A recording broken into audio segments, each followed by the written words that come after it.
You've seen it before. You walk into a woman's home and notice it instantly. The counters are clear. The bed is made. No random clutter. No silent chaos waiting in the corners. Everything feels calm, intentional, almost effortless.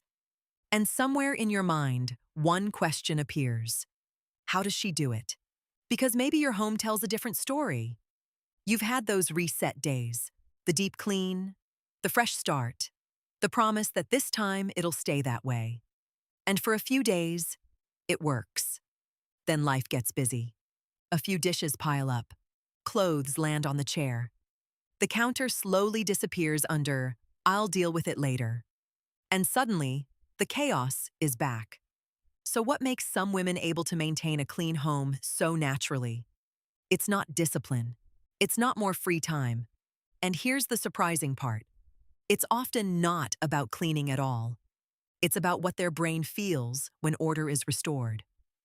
Neuroscientists have found that visual clutter competes for your attention, forcing your brain to process multiple unfinished signals at once.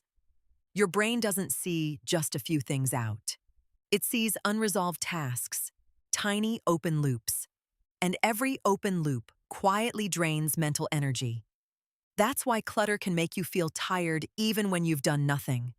Most people think they're exhausted and therefore can't clean. But often, the clutter itself is part of what's exhausting them. And once you realize that, everything changes. Women who keep their homes consistently clean have usually discovered something powerful. A clean environment doesn't just look better. It changes how the nervous system functions. In fact, studies show cortisol, your body's primary stress hormone, tends to be higher in people who consistently describe their homes as cluttered and overwhelming. Think about that. Your kitchen counter might be affecting your stress levels more than your schedule is. That's something most people never stop to consider. This is why women who maintain order often describe their home as their reset space. Not because they're obsessed with cleanliness, but because their brain associates order with safety.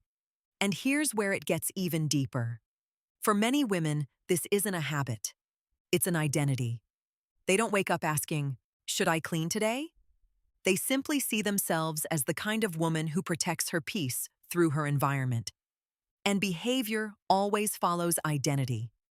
That's why motivation fades, but identity lasts. Another surprising truth?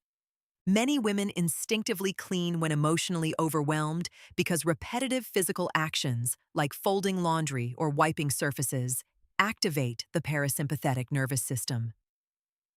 That's the part of your nervous system responsible for calming the body down.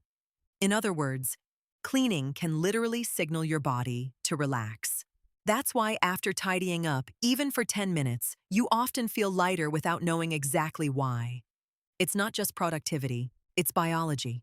Picture this. It's late. You've had a draining day. Your thoughts are racing. Instead of collapsing into bed, you spend 10 quiet minutes resetting your space. You wash the dishes, clear the counter, straighten the room, and suddenly, your breathing slows. Your mind settles. Your body receives a message. The day is complete. You're safe to rest now. That's not a cleaning routine. That's nervous system regulation. And this is the part most people miss.